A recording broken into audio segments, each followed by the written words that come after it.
जय श्री राधे राधे फ्रेंड। चलतु आज आम जा घटराणी वाटरफॉल जोटा कि 80 ରୁ 85 किलोमीटर रायपुर पाखर रास्तार आम ब्रेकफास्ट करी सार आउ बाहरी गलु घटराणी वाटरफॉल देखापी। सार रायपुर आसला मु फर्स्ट टाइम ये आसती आ सार मत संडे नहीं गले माँ को दर्शन पाई।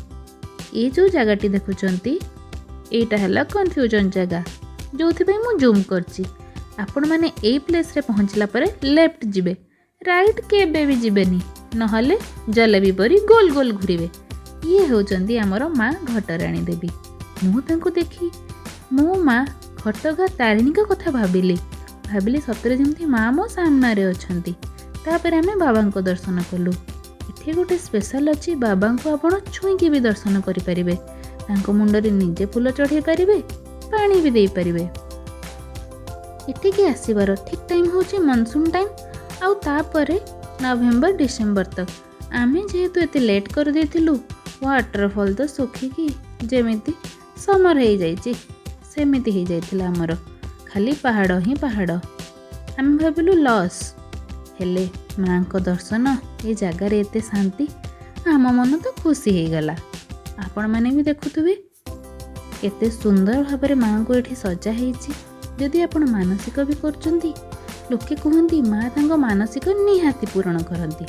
मानसिक पूरा हला परे माँ को पाखरे आसी आउ थरे पूजा करदेबे।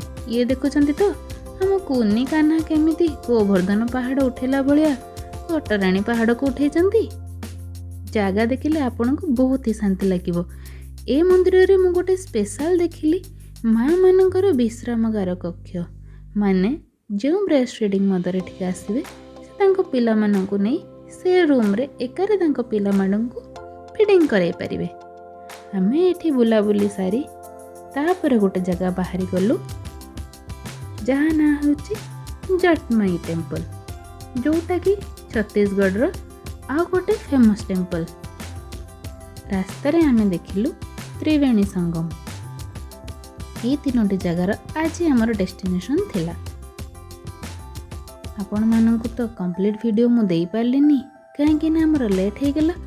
नाइट शूट रे एते क्लियर आसला नहीं किंतु आमर घटराणी माँ आउ देखुते इंडिया अवस्था त्रिवेणी संगम एतिक मो वीडियो रखुची।